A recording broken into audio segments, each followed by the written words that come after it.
बोलो जयकारा बोल मेरे श्री गुरु महाराज की जय। सभी गुरुमुख प्रेमियों से सप्रेम जय सच्चिदानंद। मनुष्य शरीर को संतों महापुरुषों ने श्रेष्ठ, दुर्लभ और अत्यंत मूल्यवान कहा है। संसार में चर तथा अचर जितनी भी योनियां हैं, मनुष्य योनि उन सब में श्रेष्ठ है।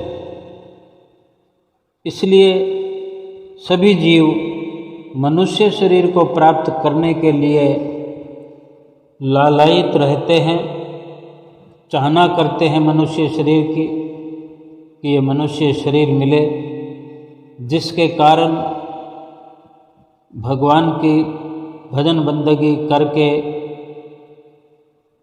इन अनेक 84 लाख योनियों से मुक्त हुआ जा सके।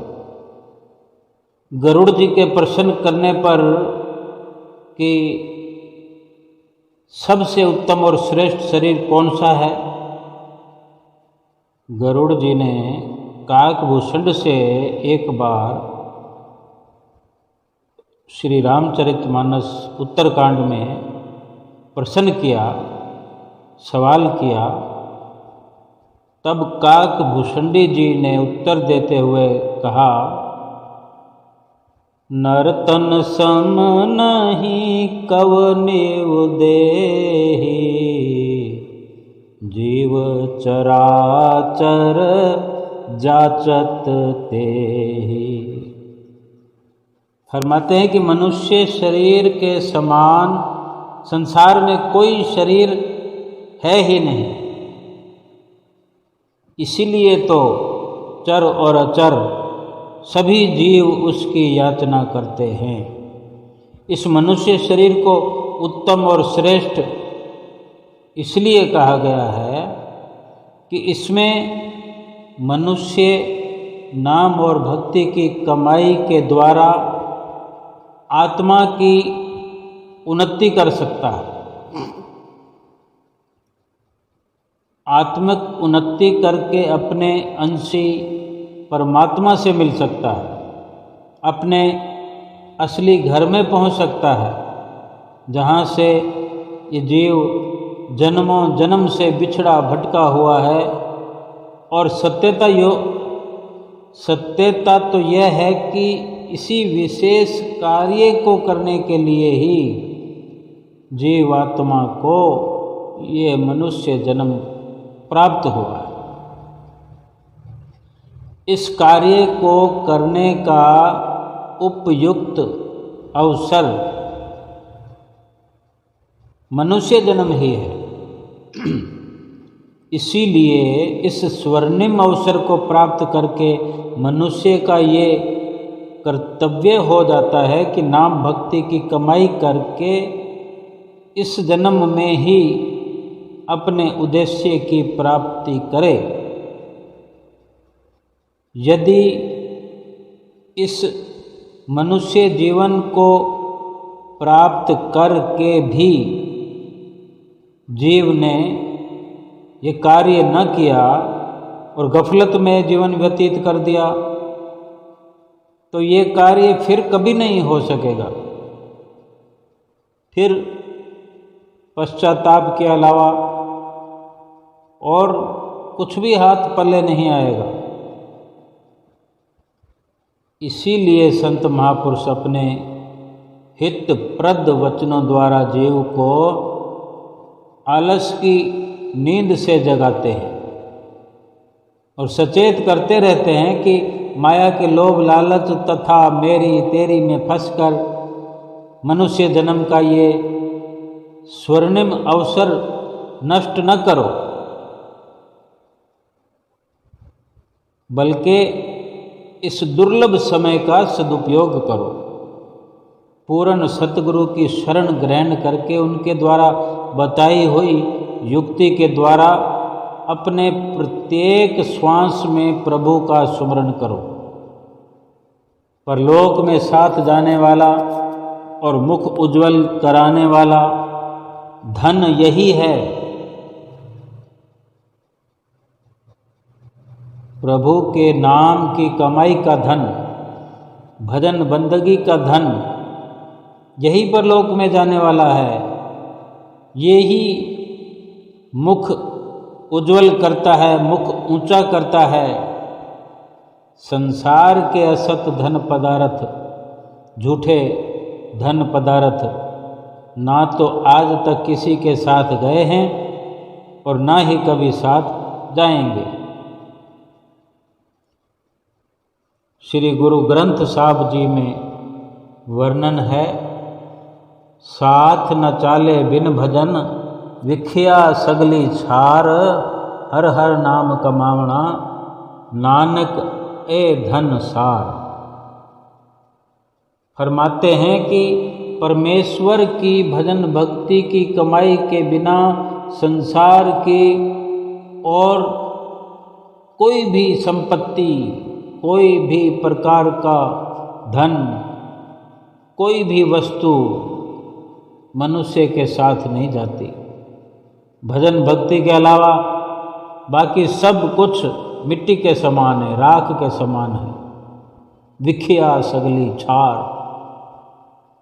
हर हर नाम कमावना, नानक ए धन सार। केवल और केवल भगवान के नाम का धन साथ जाता है, बाकी सब राख के समान बेकार है। सतपुरुष श्री गुरु अर्जन देव जी महाराज उपदेश करते हैं कि सदा परमात्मा के नाम की कमाई करो, यही सच्चा और सच्चा सार धन है।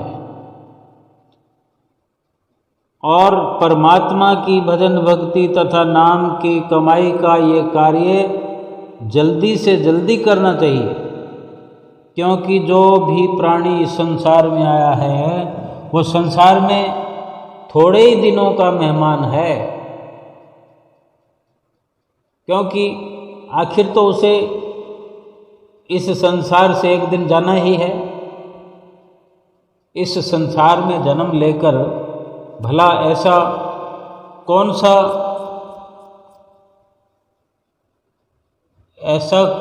सा इंसान है, कौन सा प्राणी है जो सदा यहाँ रहा हो? क्या देव, क्या मनुष्य, क्या धनवान, क्या निर्धन, क्या राजा महाराजा, क्या योगी तपस्वी, हर एक को एक ना एक दिन इस झूठे संसार से जाना ही है। इसीलिए संतों का उपदेश है कि संसार के नश्वर पदार्थों और संबंधों से अपना दिल मत लगाओ। दिल लगाना है तो परमात्मा के नाम से लगाओ, जो सच्चा है, जो नित्य है, सदा रहने वाला है। जैसे संत चरणदास जी कथन करते हैं, मिटते सुमत प्रीत कर, रहते सु कर नेह, झूठे को तज दीजिए, साचे में कर गेह।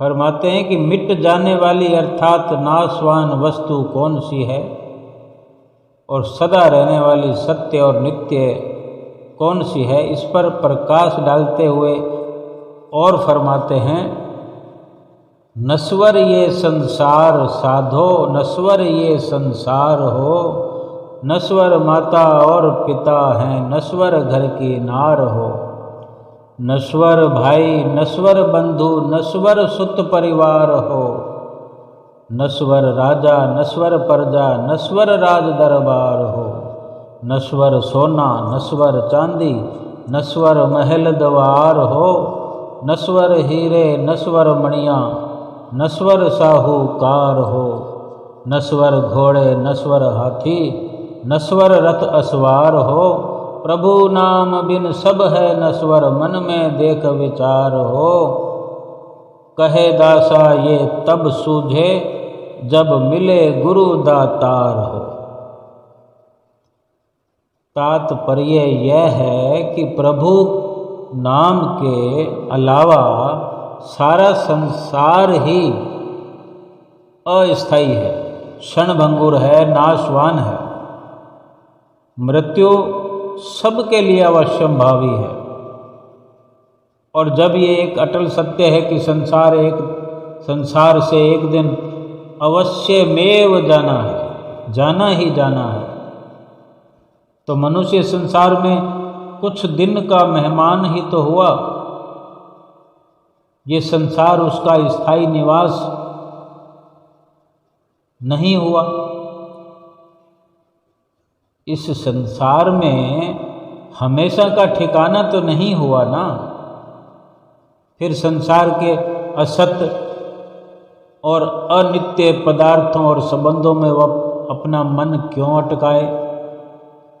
कोई व्यक्ति जब किसी कार्य विशेष से कहीं और जगह अपने घर से कहीं दूर जाता है, किसी के घर मेहमान बनकर रहता है, तो वो वहाँ की किसी भी वस्तु में अपना मन नहीं अटकाता। उसके मन में ये विचार सदा बना रहता है कि उस घर की कोई भी वस्तु उसकी अपनी नहीं है। हालांकि उस घर में रहने के लिए उसे कमरा, सोने के लिए पलंग, बिस्तर, सुख सुविधा का हर प्रकार का अन्य सामान उपलब्ध होता है, उसे दिया जाता है।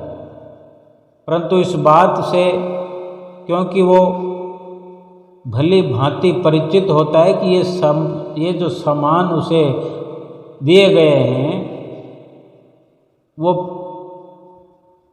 थोड़े समय के लिए, काम में लेने के लिए, प्रयोग में लाने के लिए दिए गए हैं। 1 दिन, 2 दिन, 4 दिन।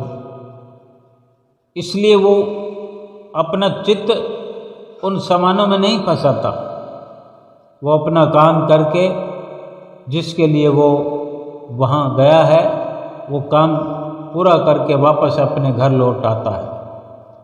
ठीक उसी प्रकार इस संसार में मनुष्य भी एक मेहमान की तरह है, अपना काम करने के लिए आया है। मनुष्य को भी संसार में उसी प्रकार से रहना ही उचित है, जैसे कि मेहमान बनकर किसी के घर में रहने का अवसर मिलता है। सतपुरुषों के वचन भी हैं। परम संत कबीर साहब जी फरमाते हैं, जाको रहना उत घर, सो क्यों जोड़े इत, जैसे पर घर पाहुणा, रहे उठाए चित,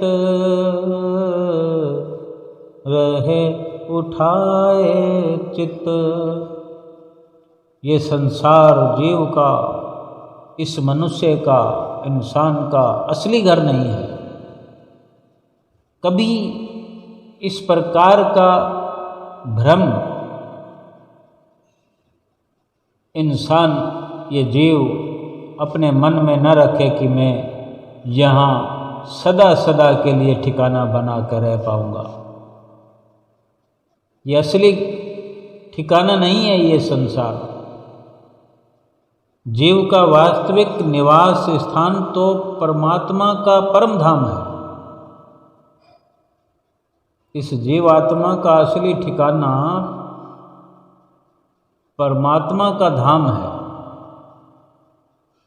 संसार की मोह ममता की भूल भुलैया में फंसकर जीव अपने असली घर को भूल चुका है, भटक चुका है और 84 के चक्कर में भरमता रहा। अब परमात्मा की असीम कृपा से जो ये मनुष्य जन्म मिला है, वो इसलिए मिला है ताकि जीव भजन भक्ति और नाम सुमरण की कमाई करके अपने असली घर को वापस जा सके। ये मनुष्य जन्म केवल इसलिए मिला हुआ है कि ये जीव अपने असली घर की ओर जाने का कार्य करे। लेकिन कितने दुख की बात है कि जिस विशेष कार्य के लिए जीव आत्मा को ये मनुष्य शरीर प्राप्त हुआ है, उस कार्य की ओर से अचेत होकर मनुष्य संसार का ही बनकर बैठ गया है, संसार को ही अपना ठिकाना बना लिया है। संसार में रहते हुए जीवन निर्वाह करने के लिए उसकी आवश्यकता जो भी है, आवश्यकता के सामान जितने भी सामान हैं, कुदरत की ओर से इस जीव को उपलब्ध कराए गए हैं। जैसे मेहमान को आवश्यकता के सब सामान उपलब्ध होते हैं, वो सब इंसान को इस संसार में उपलब्ध हुए हैं। कुदरत ने ये व्यवस्था की है, परंतु अज्ञान के कारण मनुष्य इन पदार्थों को अपनी संपत्ति मानकर इन पर अपना अधिकार जमा कर बैठ गया है और इनमें बुरी तरह आसक्त हो गया है, फंस गया है। किंतु ये सब संसार की जितनी भी रचना है, पदार्थ हैं, ये पराये हैं। ये सब तो काल का समान है, ये मृत्युलोक है और ये सारी रचना सांसारिक काल का समान है। और एक दिन अवश्य उससे, उस इंसान से जो कि इन सामानों को अपना बना बैठे हैं, छीन लिए जाएंगे। सब के सब सामान इधर ही रखवा लिए जाएंगे, कुछ भी साथ जाने नहीं दिया जाएगा।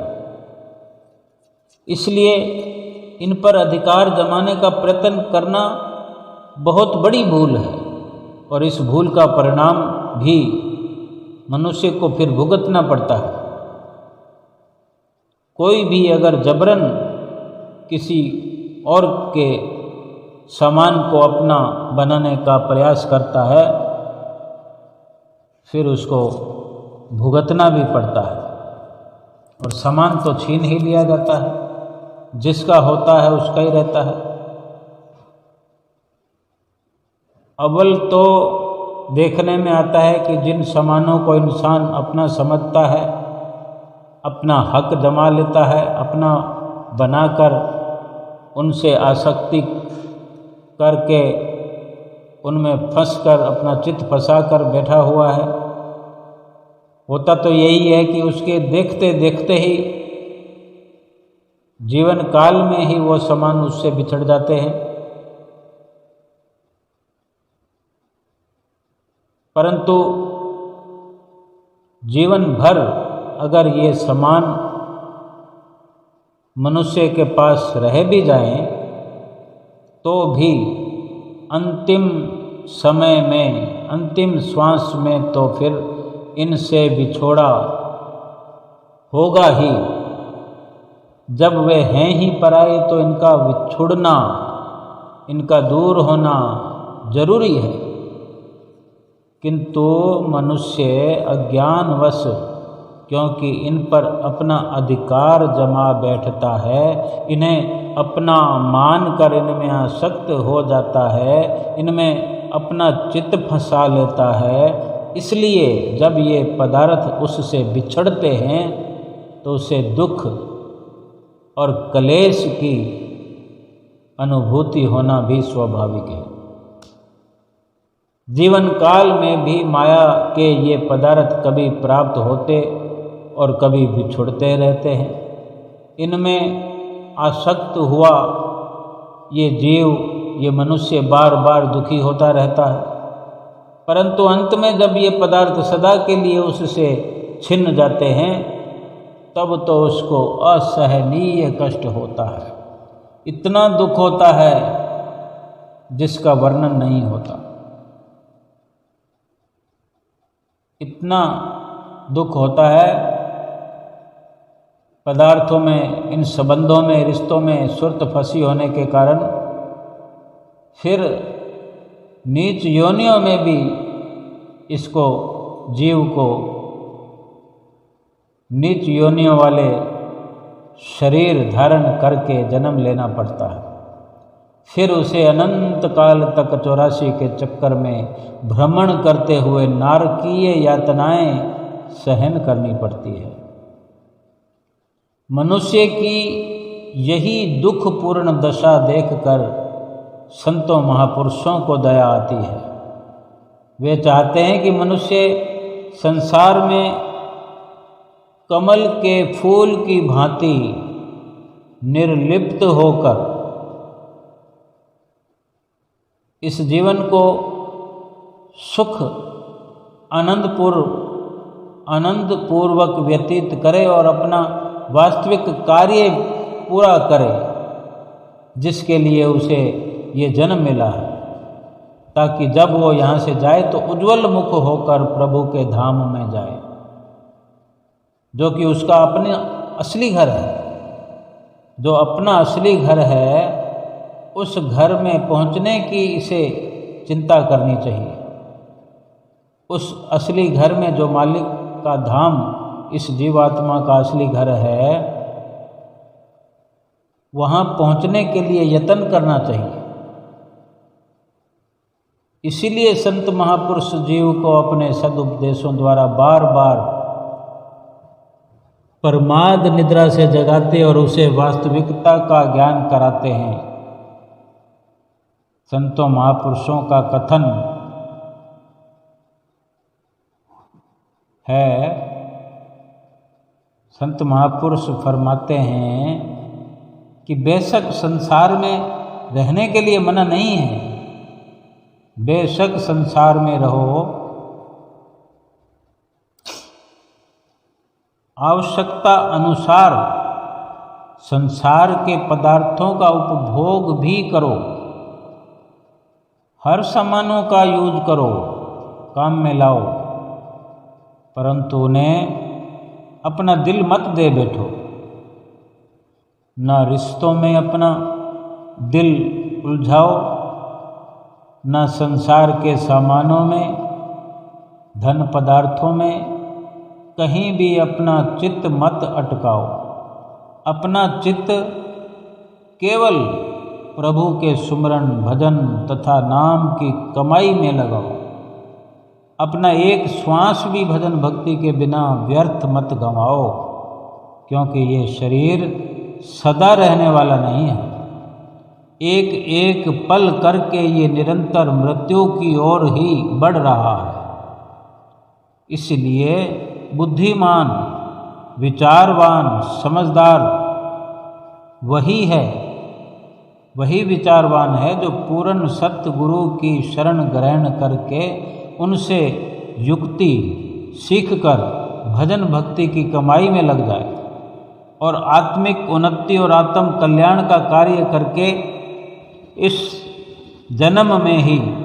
जन्म में ही परमात्म प्राप्ति करे और करके संसार के अन्य कार्यों में चाहे टाल मटोल करे, परंतु भजन भक्ति के कार्य में कभी टाल मटोल न करे। संत महापुरुषों का तो यही उपदेश है।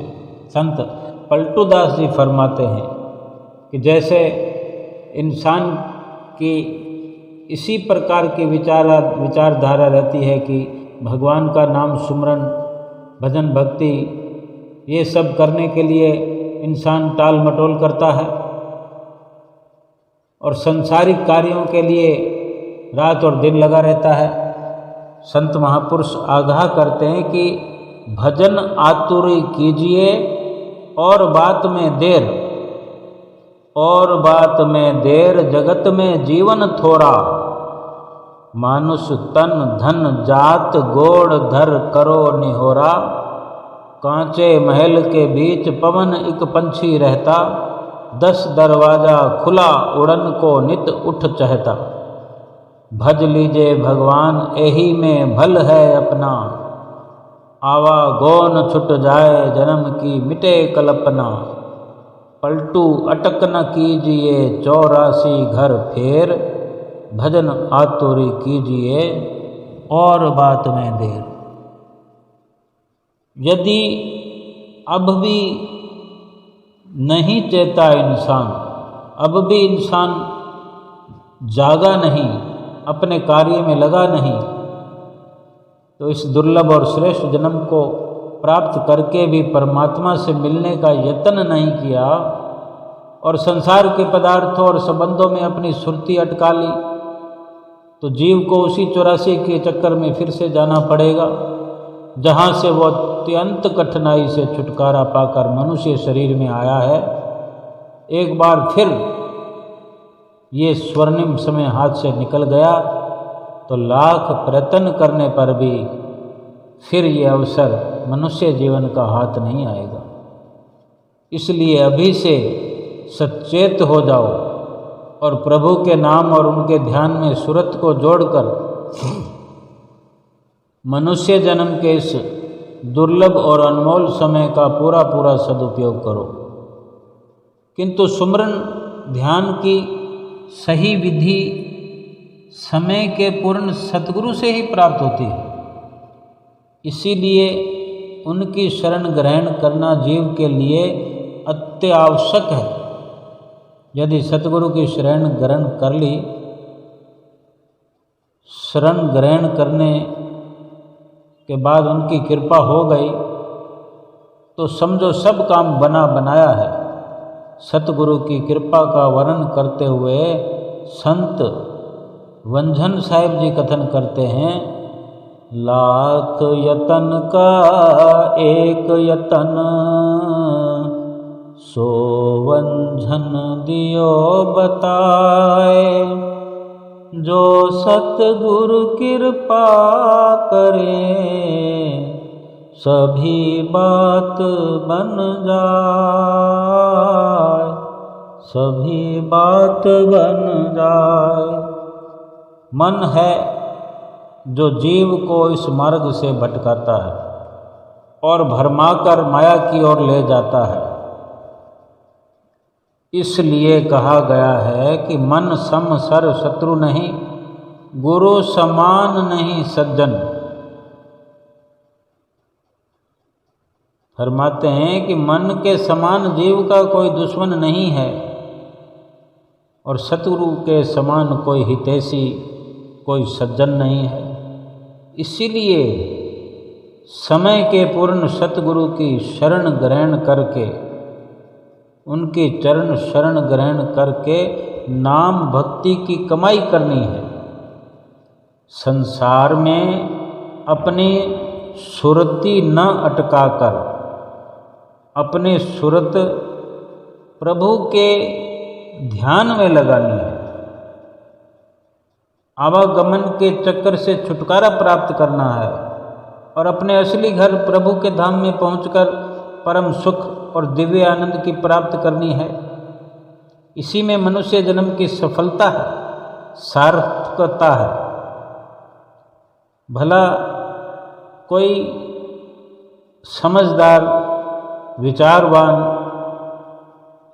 अपने असली घर को छोड़कर, जहाँ पर पूर्ण रूपेण सुख हो, संपूर्ण सुख भरा हुआ हो, नित्य सुख हो, दिव्य आनंद हो, अपने धाम में, प्रभु के धाम में, वो दिव्य आनंद छोड़ करके क्या 84 लाख योनियों की यातनाएं सहन करना चाहेगा कोई? कोई भी विचारवान ऐसी कामना नहीं करेगा। अगर इतनी समझ बन आए,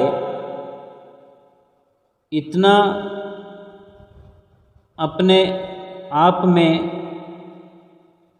इशारा समझ में आ जाए संतों महापुरुषों का, तो ये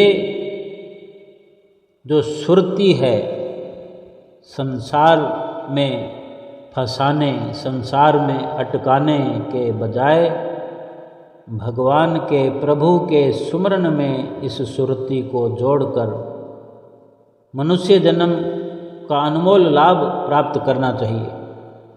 तभी ये संभव है कि हमेशा हमेशा का नित्य सुख प्राप्त हो सकता है।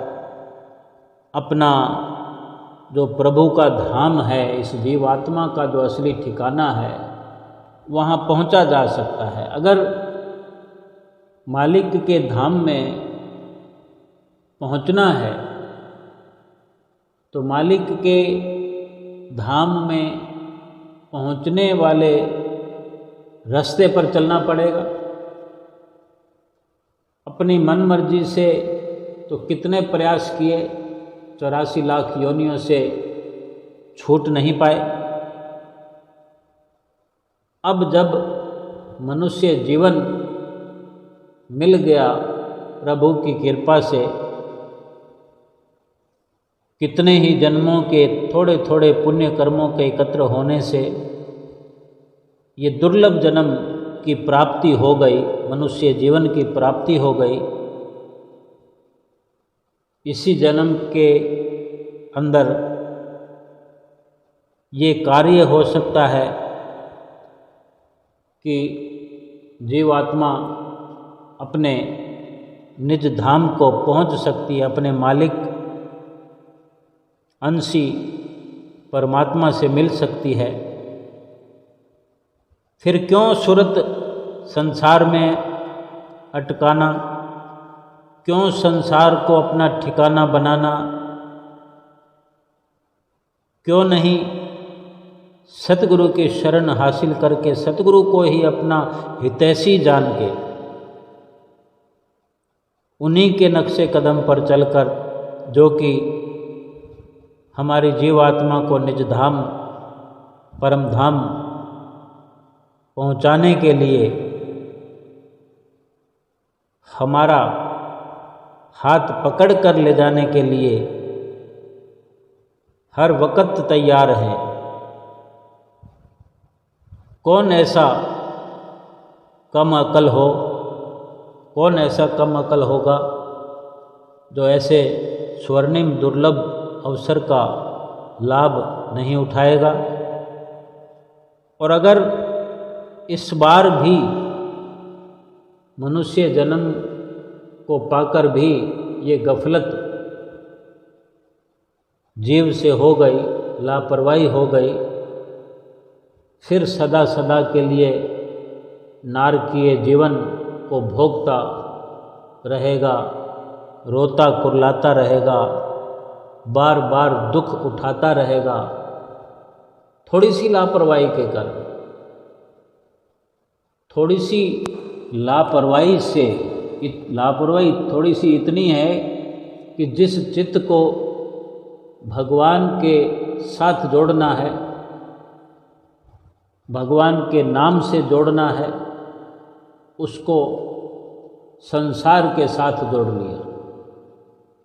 अगर भगवान के नाम से जोड़ दिया जाए चित्त को,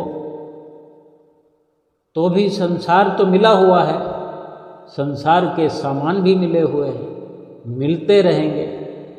जिन जिन वस्तुओं का उपयोग करना चाहते हैं करते रहेंगे। सुरती चाहे संसार में हो, चाहे भगवान के नाम के साथ जुड़ी हो, ज़रूरत के सामान तो उपलब्ध होने ही होने हैं। लेकिन अगर सुरती भगवान के साथ जुड़ी हुई है तो संसार के साधनों का उपयोग करते हुए सुरती मालिक से जुड़ी हुई है, मालिक के नाम से जुड़ी हुई है, तो इसी सुरती के मालिक के नाम से जुड़े होने के कारण ये जीव सीधा मालिक के दरबार में पहुंच जाएगा। और सुरती अगर संसार में जुड़ी रही तो फिर ये बार बार जन्म लेकर इस संसार में आता रहेगा और जाता रहेगा, और आवागमन के चक्कर से कभी छुटकारा नहीं हो पाएगा। जबकि हमारी चाहना यही थी, इस मनुष्य जन्म को प्राप्त करने का हमारा मकसद यही रहा। हमारी मांग इसीलिए थी मनुष्य जीवन की कि मनुष्य जीवन प्राप्त करके 84 लाख योनियों से, नरकगामी जीवन से उबर करके मनुष्य जीवन में भजन भक्ति करके, मालिक के नाम की कमाई करके, मालिक के अपने निज धाम को पहुंचना था। और अब वही लापरवाही वही गलती फिर से करने के लिए हम हर पल तैयार हैं। जो पहले से लापरवाही के कारण 84 लाख योनियाँ भुगत भुगत कर आए हैं, वही गलती फिर दोहराने जा रहे हैं कि जब भी भजन करने का अवसर होता है, नित्य नियम करने का अवसर होता है, बार बार मन हमें गिरावट की ओर लेकर जाता है, बार बार मन हमें भटकाता है, बार बार मन भजन सुमरन से दूर करता है, नित्य नियमों से दूर करता है, हर उस नेक कमाई के लिए भटकाता है, नहीं करने देता। और उसी के शिकंजे में आकर के हम फिर से वही गलती दोहराने में लगे हुए हैं। मन को शत्रु समझना है, मन को शत्रु समझकर उसे हर पल आगाह रहना है, खबरदार रहना है कि मन हमें हर वक्त गिरावट की ओर ले जाना चाहता है, भजन बंदगी से दूर करना चाहता है। और अगर उनके मन के कहने में आकर के हमने ये समय और वक्त गंवा दिया तो फिर वही दुखों के भंडार में हमें पहुंचा दिया जाएगा और जन्म दर जन्म न खत्म होने वाले दुख प्राप्त होंगे और ये जीवात्मा दुखी, अशांत, परेशान बनी रहेगी और फिर से वही पुकार भगवान से करती रहेगी कि मुझे इंसान का जन्म मिल जाए, एक बार मुझ पर कृपा हो जाए, मैं भगवान की भजन बंदगी करके 84 लाख योनियों से छुटकारा पाकर अपने निज धाम को जाने का कार्य करूँगी। फिर अभी ये जीवन मिला हुआ है, अभी लापरवाही क्यों? बाद में गलती करने पर, पछतावा होने पर जो प्रार्थनाएं करनी है तो अभी अवसर मिला हुआ है तो इसका लाभ उठाना चाहिए। मन भटकाता है भजन अभ्यास करने के लिए, मन का मुकाबला करना चाहिए, मन को हरा करके भी इस जीवन की बाजी को जीतने का भरसक प्रयास करते रहना चाहिए। सफलता मिलेगी, अवश्य सफलता मिलेगी, क्योंकि सतगुरु का आशीर्वाद हमारे साथ है।